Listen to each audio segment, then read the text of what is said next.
사도신경으로 우리의 신앙을 고백합니다.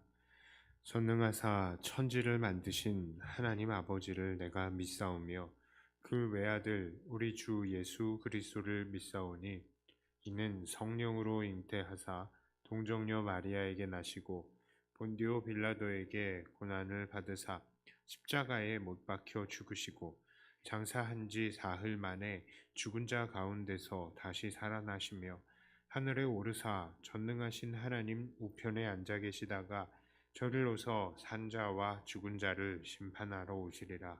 성령을 믿사오며 거룩한 공회와 성도가 서로 교통하는 것과 죄를 사하여 주시는 것과 몸이 다시 사는 것과 영원히 사는 것을 믿사옵나이다. 아멘. 찬송가 243장 찬송합니다. 죄송합니다. 찬송가 246장 찬송하겠습니다.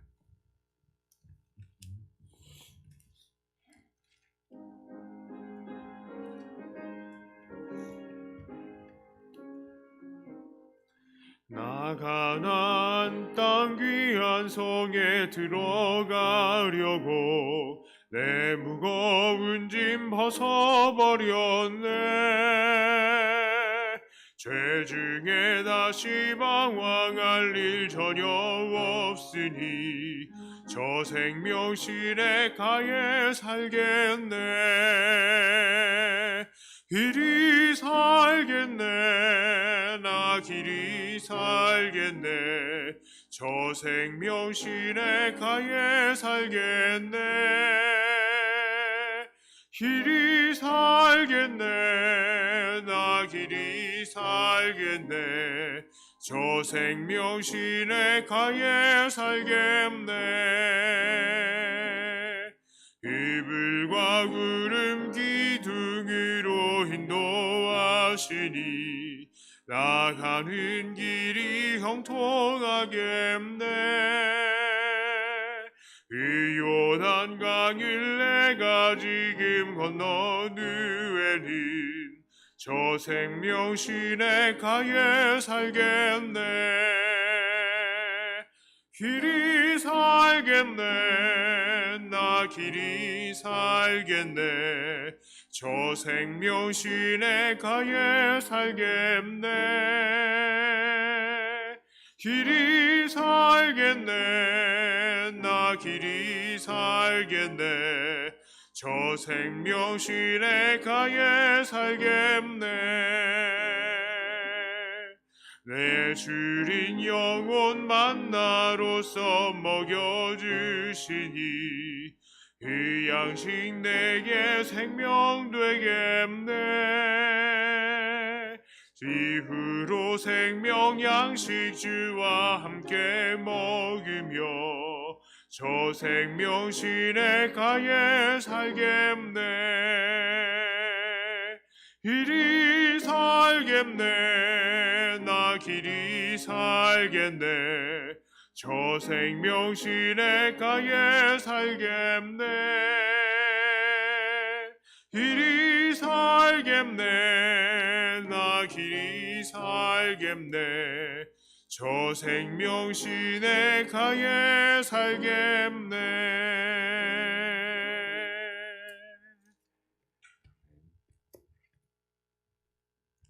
하나님 말씀은 아모스 2장 4절부터 12절까지의 말씀입니다.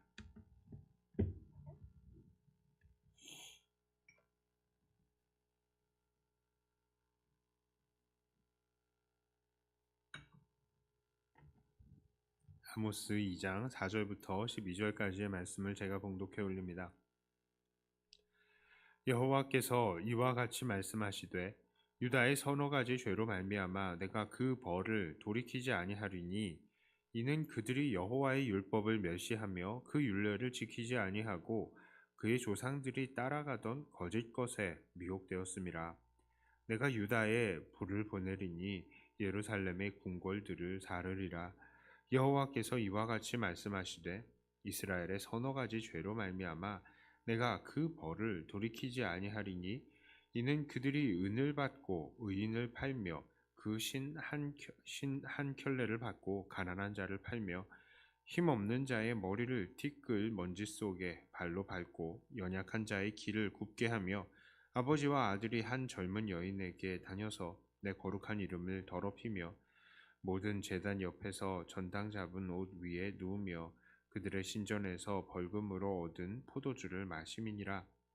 내가 아모리 사람을 그들 앞에서 멸하였나니 그 키는 백향목 높이와 같고 강하기는 상수리 나무 같으나 내가 그 위에 열매와 그 아래에 뿌리를 진멸하였느니라.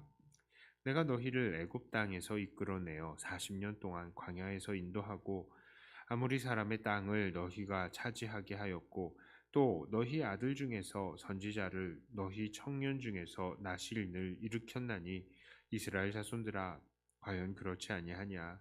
이는 여호와의 말씀이니라. 그러나 너희가 나실 사람으로 포도주를 마시게 하며 또 선지자에게 명령하여 예언하지 말라 하였느니라. 아멘. 자, 오늘은 아모스 2장입니다. 지난 아모스 1장에서 우리는 하나님께서는 이방 민족들을 심판하시되 그들이 공의를 행하지 않는 것 때문에 심판하신다는 것을 보았습니다.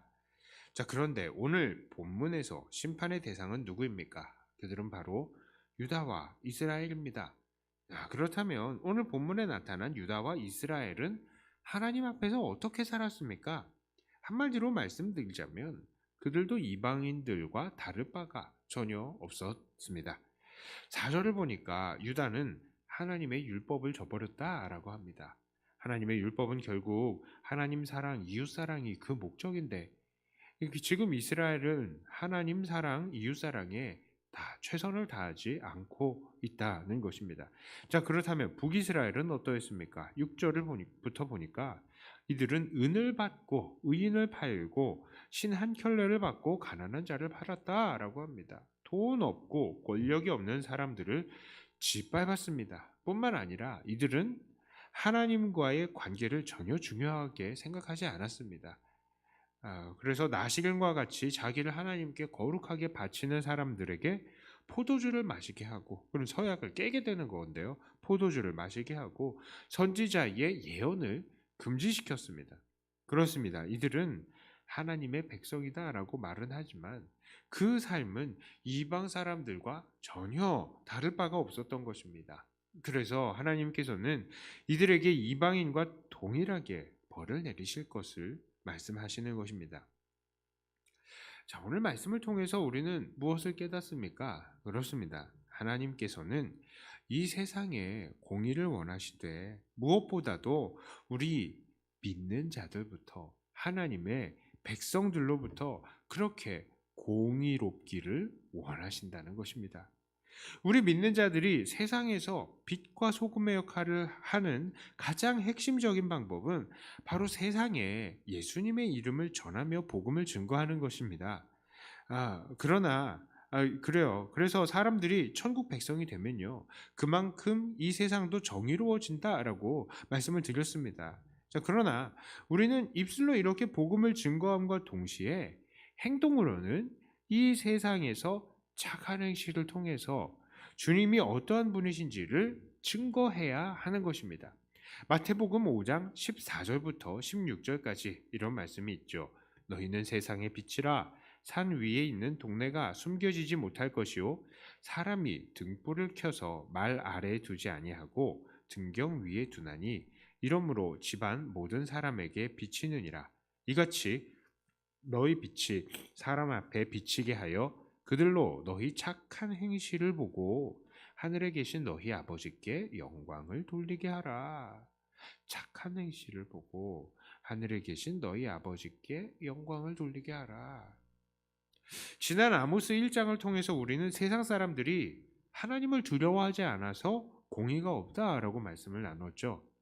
그렇습니다. 사람들은 하나님을 두려워하지 않으니까 자기가 왕이 되어서 세상을 다스리려고 하고 짐승이건 사람이건 상관없이 닥치는 대로 자기를 위해서 사용하려고 한다는 것을 보았습니다.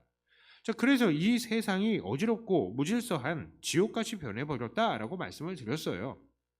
그런데 문제는 우리 믿는 사람들도 마찬가지라는 말입니다. 믿는 사람들은 입술로는 자기는 하나님을 두려워합니다, 이렇게 말을 하고 있지만 실제 행동에서는 전혀 하나님을 두려워하지 않는 것입니다. 각종 범죄에 관한 뉴스를 보면 믿는 사람들이 얼마나 많이 나오는지 몰라요. 그리고 연예인들 자살 뉴스를 보면 항상 그 위패, 명패에 뭐라고 나와 있습니까? 아무아무개 집사, 아무아무개 성도, 이런 식의 명패가 놓여져 있는 것을 봅니다. 그렇습니다. 믿는 사람이라고는 하지만 사실상 세상 사람들과 아무런 차이가 없는 거예요. 아니요, 오히려 세상 사람들이 우리 믿는 사람들을 보고 비웃습니다. 아이고, 예수 믿는 사람들도 어쩔 수 없구만 하고 말이죠. 그렇다면 이렇게 입술로는 하나님을 믿는다라고 하면서도 실제적으로는 하나님의 백성다운 삶을 살지 못하고 있는 사람들의 그 최후는 어떻겠습니까? 그렇습니다. 그들도 하나님의 심판의 대상이 되는 겁니다.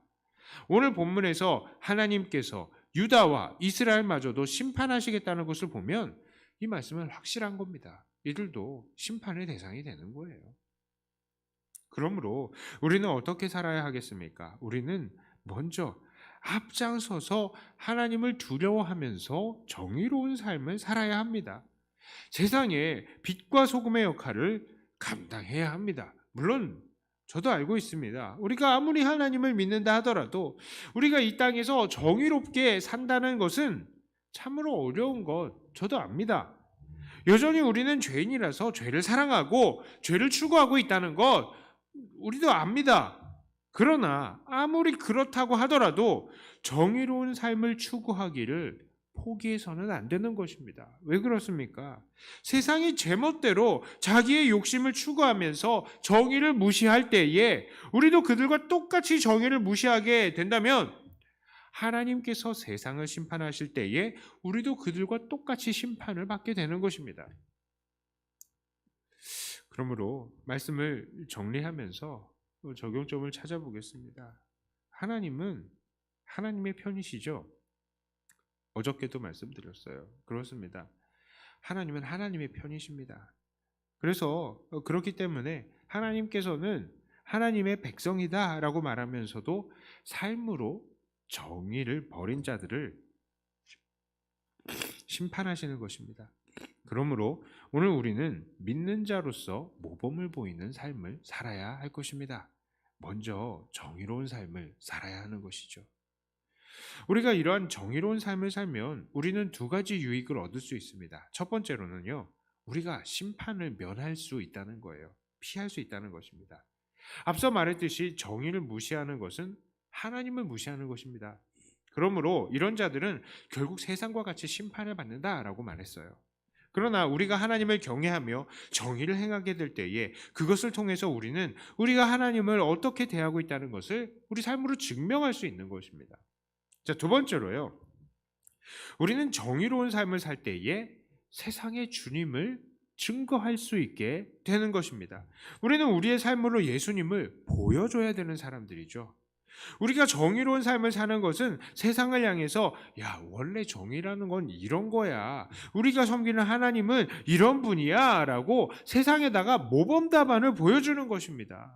하나님께서 살아계시는 것을 우리의 삶으로 보여주고 하나님께서 우리에게 무엇을 원하시는지를 우리의 삶을 통해서 보여주는 것, 모범 답안을 세상에 보여주는 것이라고요. 그러므로 오늘도 우리는 입술로는 복음을 전하되 삶으로는 정의를 행하셔서 하나님께로부터 칭찬받으시고 세상에서는 주님을 더 명확하게 보여주시는 사랑하는 주님의 백성들이 다 되시기를 주님의 이름으로 축복합니다. 기도합니다. 하나님 아버지, 사람들이 하나님의 백성이다라고 입술로는 말을 하면서 사실상은 하나님을 사랑하지 않고 또 이웃을 사랑하지 않았던 그런 모습들을 오늘 보았습니다. 하나님께서는 그런 자들을 심판하신다고 말씀을 하셨는데 오늘 우리들도 하나님 사랑, 이웃 사랑에 충성하지 못하고 그저 나만 사랑하다가 결국 마지막 날에 하나님 앞에 심판받을까 두렵사오니 하나님 오늘 우리 말씀 앞에서 다시 한번 우리를 가다듬고 더 주님 닮아가며 주님께서 기뻐하시는 하나님 사랑, 이웃 사랑의 삶을 실천해 나가는 우리가 되게 하여 주시옵소서. 세상은 하나님을 두려워하지 않아서 공의를 모르는 그런 상태가 된 것을 우리가 보았습니다. 우리는 그 공의를 모르는 세상에 왜 우리가 공의로워야 할 수밖에 없는지를 알려주는 하나님 사랑, 이웃 사랑을 보여주는 그런 사람들이 되게 하여 주시고, 우리가 그렇게 세상에 입술로는 복음을 전하되 행동으로도 복음을 전함을 통하여서, 모범을 보임을 통하여서 세상 사람들이 우리를 통하여 하나님을 알게 되게 하여 주시고, 그것을 통하여서 세상 사람들에게 더 생명도 더 나눠주는 우리들이 되게 하여 주시옵소서. 하나님, 이 시간에 기도하며 우리의 죄악된 모습들을 발견해 나가기를 원합니다. 우리가 세상 속에서 입술로는 하나님을 사랑한다, 이웃을 사랑한다 하지만 그렇게 살지 못했던 부분들, 오늘 기도하며 발견해 나갈 수 있게 하여 주시고, 더욱더 주님을 닮아가며 주께 영광을 돌리는 우리가 되게 하여 주시옵소서. 감사드리며 예수님 이름으로 기도드리옵나이다. 아멘. 하늘에 계신 우리 아버지여, 이름이 거룩히 여김을 받으시오며 나라의 임하옵시며 뜻이 하늘에서 이룬 것 같이 땅에서도 이루어지이다. 오늘날 우리에게 일용할 양식을 주옵시고, 우리가 우리에게 죄 지은 자를 사하여 준 것 같이 우리 죄를 사하여 주옵시고, 우리를 시험에 들게 하지 마옵시고 다만 악에서 구하옵소서. 대개 나라와 권세와 영광이 아버지께 영원히 있사옵나이다. 아멘. 하는 말씀 가지고 또 교회를 위해서 기도하시고 각자 가지고 나오신 기도 제목으로 기도하시다가 돌아가도록 하겠습니다.